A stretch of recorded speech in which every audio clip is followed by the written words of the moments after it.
All right. Well, if you'll remember, last week we read stories like Click, Clack, Moo, Cows That Type, and the Have a Good Day Cafe. As we were focusing on these stories, we said that these stories were not real. We call not real stories what kind of stories? Fiction stories. Very good. We know that these are fiction stories because they have a what?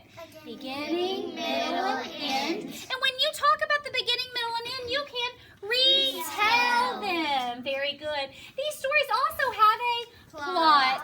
What can I find in a plot? I can find the character, setting, problem, solution. Did Click, Clack, Moo, Cows That Type have a problem? Yes. It did. Remember, those busy cows were begging for electric blankets, and they ran into a problem with Farmer Brown. He didn't want to hand them electric blankets. Did the Have a Good Day Cafe have a problem? Yes. What was the problem there? Do you remember? Mike's family had a problem. What problem were they dealing with? They didn't have that much money. Yeah, they didn't have enough money. They were not able to get customers because all those other food carts moved in right next to them. Boys and girls, could a story like Mike's Have a Good Day Cafe, could that happen in real life? It could. So we call that realistic fiction, don't we? Stories that are still made up by an author, but they could happen in real life. We call them realistic fiction. Could Click, Clack, Moo, Cows That Type happen in real life? No. Are cows ever going to type letters to their farmer? No. Begging for electric blankets? No.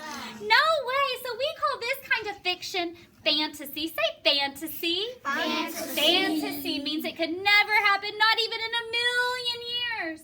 So we have fantasy fiction and realistic fiction. When we read these stories, we're going to read them just to enjoy them. And a lot of times the drawn illustrations help us enjoy them also. But today, we are going to put all of our fiction knowledge aside, and we are going to start focusing on a different kind of story. What would the opposite of fiction be? Non-fiction. Very good. And we know when we read non-fiction stories, these are the kinds of stories that are real. Very good. We're going to focus on the rest of this later on in the week. But for today, I want you to know that non-fiction stories, we read them to learn. So today, we're going to read this story that's already up on our non-fiction poster. This story is called what? Salmon Stream. A salmon, boys, is a type of fish. As I flip through, you're going to find out the topic. Look at the pictures.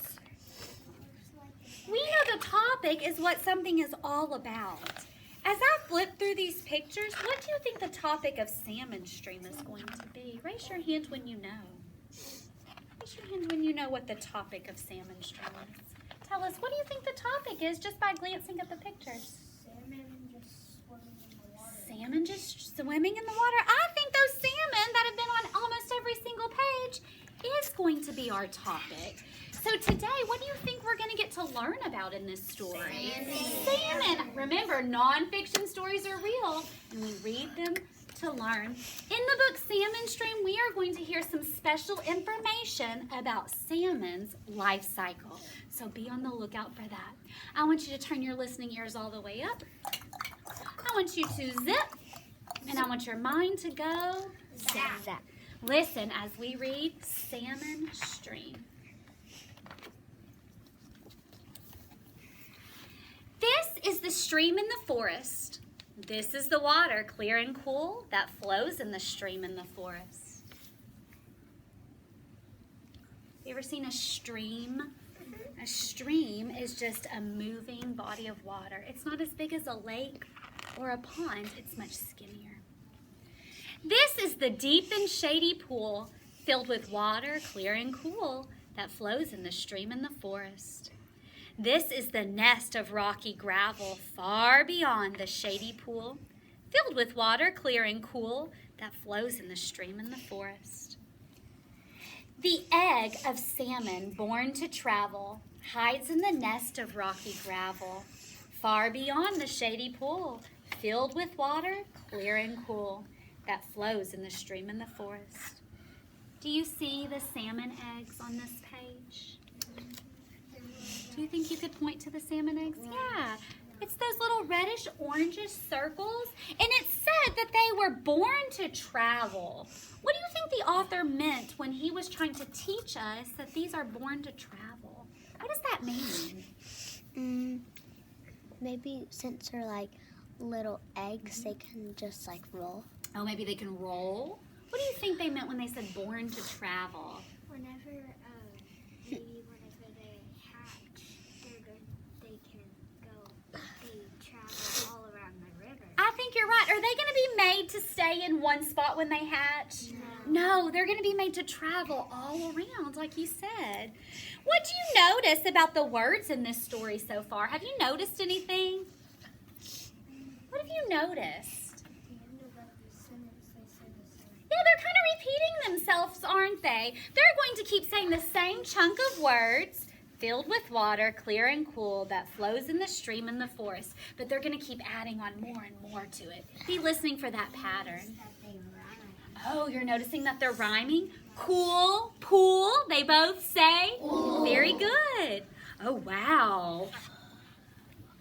This is the tiny fish that hatched and has its dinner still attached from the egg of a salmon born to travel that hides in the nest of rocky gravel far beyond the shady pool filled with water clear and cool that flows in the stream in the forest. Did you know salmon hatch with their food still attached? So do they need to go searching for food at such a young age? No. Does their mom need to bring them food at such a young age? No. Why not? They have their own food attached to them. Did you learn something new on this page? That's what nonfiction does. We're reading to learn new things. This is the trout that tried to catch the tiny fish so newly hatched that has its dinner still attached from the egg of a salmon born to travel that hides in the nest of rocky gravel far beyond the shady pool filled with water clear and cool that flows in the stream in the forest. Very good. Find the trout in this illustration. Remember, he's the one trying to attack or prey on those new salmon. Which one is the trout? That's not a trout. Remember, it said the trout was the fish trying to eat them. There it is. That big fish is the trout. Boys and girls, trout is just a larger fish than the newly hatched salmon. So this guy is hunting. He is the hunter, and this one is going to be the dinner or the prey. Good. Do you remember that from your book last week at Guided Reading? It looks like a little scorpion. That one does look like a scorpion. I think it's a crawfish, probably. I know crawfish live in streams. My schema tells me that. My cousin has a blue crawfish. Oh, man. Listen to this next part. Listen to this next part. It gets good. A hovering osprey dived to snatch the wild trout that tried to catch the tiny fish so newly hatched that has its dinner still attached from the egg of a salmon born to travel that hides in the nest of rocky gravel far beyond the shady pool filled with water clear and cool that flows in the stream in the forest. If that osprey is diving to catch the trout, what is an osprey? What is an osprey, Jack? It's a big bird that has good vision that they can see. Yeah. The water to see if they see any. That's right. Look at this illustration. I love how it shows that he was like diving in to catch that trout.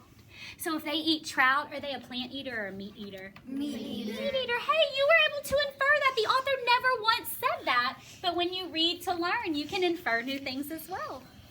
Oh, I love this illustration. Look, I can see a lot of the forest. Isn't that waterfall beautiful? These are the spotted fry that grow. Boys and girls, spotted fry, that's just the name of a young salmon. So those baby salmon are called fry. Can you say fry? Fry. Fry, very good. These are the spotted fry that grow and wait for a sign they instinctly know. Instinctly means that your brain just knows to do it. You don't even have to think about it. Kind of like breathing. Do you guys have to think about breathing, or does your body just do it for you? Just does it. Yeah, that is instinctive to you. So they are instinctively waiting for a sign. They don't know that the sign's coming. Their body just does it. The rain will tell them where they should go.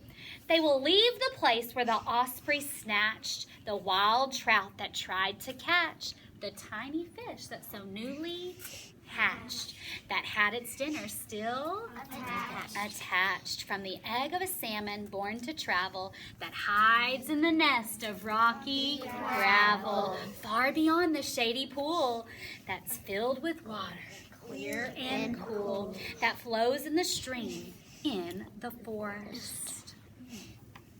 Where did the spotted fry come from? Where did the spotted fry come from? The rocky gravel, very good. That was a detail.